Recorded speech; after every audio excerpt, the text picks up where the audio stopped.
ಸಾನ್ವಿದ್ಯಾ home cooking ಚಾನಲ್ಗೆ ನಿಮಗೆಲ್ಲ ಸ್ವಾಗತ. ನಾನು ರಶ್ಮಿ. ಬೆಳಗ್ಗೆ ಎದ್ಬಿಟ್ಲೆ ಎಲ್ಲ ತಾಯಂದಿರಿಗೆ ಒಂದೇ ಚಿಂತೆ, ಮಕ್ಕಳ ಲಂಚ್ ಬಾಕ್ಸಿಗೆ ಏನು ಕಟ್ಟೋದು ಅಂತ. ಹೆಲ್ದಿಯಾಗೂ ಇರಬೇಕು, ಬೇಗನೆ ಆಗಬೇಕು, ಆ ಥರ ಒಂದು ರೆಸಿಪಿ ಇದು.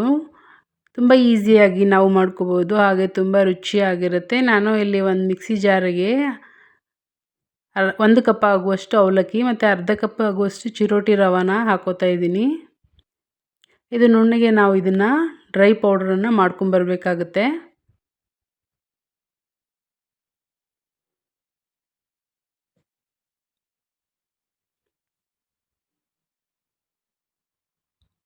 ಒಂದು ಪ್ಲೇಟಲ್ಲಿ ಪೌಡ್ರನ್ನು ನಾನು ಹಾಕೋತಾ ಇದ್ದೀನಿ.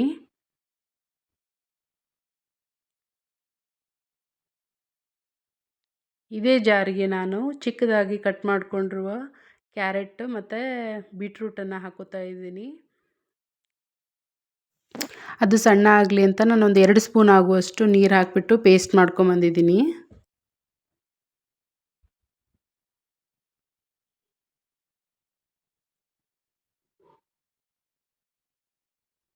ಅರ್ಧ ಕಪ್ಪಷ್ಟು ನಾನು ಮೊಸರು ಹಾಕ್ಕೋತಾ ಇದ್ದೀನಿ. ಸ್ವಲ್ಪನೂ ನೀರು ಆ್ಯಡ್ ಮಾಡಿಲ್ಲ ನಾನು. ಹಾಗೆ ಚಿಲ್ಲಿ ಫ್ಲೇಕ್ಸನ್ನು ಹಾಕೋತಾ ಇದ್ದೀನಿ. ಅಚ್ಚ ಖಾರದ ಪುಡಿನಾದರೂ ನೀವು ಹಾಕೋಬಹುದು. ಹಾಗೆ ಪುಡಿ ಪೌಡ್ರ್ ಅಂತ ಬರುತ್ತೆ, ಅದನ್ನ ಹಾಕ್ಕೊಂಡಿದ್ದೀನಿ. ಜೀರಿಗೆ ಪೌಡ್ರ್ ಹಾಕ್ಕೋಬೋದು, ಇಲ್ಲ ಜೀರಿಗೆ ಹಾಕ್ಕೊಳ್ಳಿ. ಸ್ವಲ್ಪ ಉಪ್ಪು. ಇದನ್ನ ಚೆನ್ನಾಗಿ ನಾವು ಮಿಕ್ಸ್ ಮಾಡ್ಕೊಳ್ಳೋಣ. ಯಾವುದೇ ನೀರನ್ನು ಹಾಕದೆ ನಾನು ಮೊಸರು ಮತ್ತು ಬೀಟ್ರೂಟು ಕ್ಯಾರೆಟಲ್ಲಿರೋ ರಸದಿಂದನೇ ಇದನ್ನು ಕಲಿಸ್ಕೊತಾ ಇದ್ದೀನಿ. ಬೆಳಗ್ಗೆ ಬೇಗನೆ ಈಸಿಯಾಗಿ ನಾವು ಮಕ್ಕಳಿಗೆ ಮಾಡಿಕೊಡ್ಬೋದು ಇದನ್ನು. ನೀಟಾಗಿ ಮಿಕ್ಸ್ ಮಾಡಿಕೊಂಡು ಒಂದು 5 ನಿಮಿಷಗಳ ಕಾಲ ನೀವು ಇದನ್ನು ಮುಚ್ಚಿಡಿ, ಇಲ್ಲಾಂದರೆ ಸಡನ್ನಾಗಿಯೂ ಮಾಡ್ಕೋಬಹುದು. ತುಂಬ ಕಲರು ಚೆನ್ನಾಗಿ ಬಂದಿದೆ ನೋಡಲಿಕ್ಕೆ.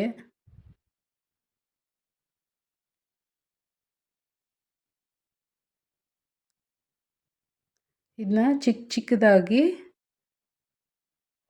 ಉಂಡೆಯನ್ನಾಗಿ ಮಾಡಿಕೊಂಡು ನಾವು ಹಬೆಯಲ್ಲಿ ಬೇಯಿಸ್ಕೋಬೇಕು. ಯಾವ ಸೈಜಲ್ಲಿ ಬೇಕೋ ಆ ಸೈಜಲ್ಲಿ ನೀವು ತಗೊಂಡು ಸ್ವಲ್ಪ ಪ್ರಮಾಣದಲ್ಲಿ ಅದನ್ನ ತಗೊಂಡ್ಬಿಟ್ಟು ಈ ಥರ ಮಾಡಿಕೊಂಡು ರೋಲ್ ಮಾಡಿ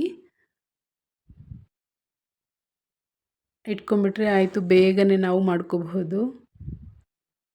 ಎಷ್ಟು ಚೆನ್ನಾಗಿ ಬಂದಿದೆ ನೋಡಿ ಕಲರು.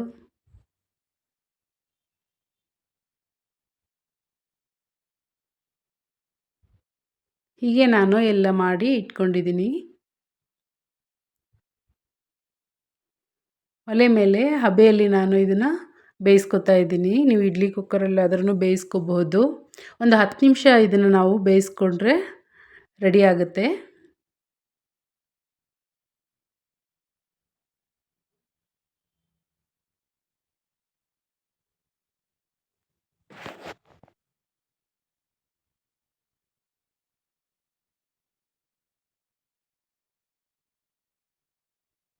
ಒಂದು ಲಿಡ್ ಕ್ಲೋಸ್ ಮಾಡಿಬಿಟ್ಟು ನಾವು ಇದನ್ನ 10 ನಿಮಿಷಗಳ ಕಾಲ ಇದನ್ನು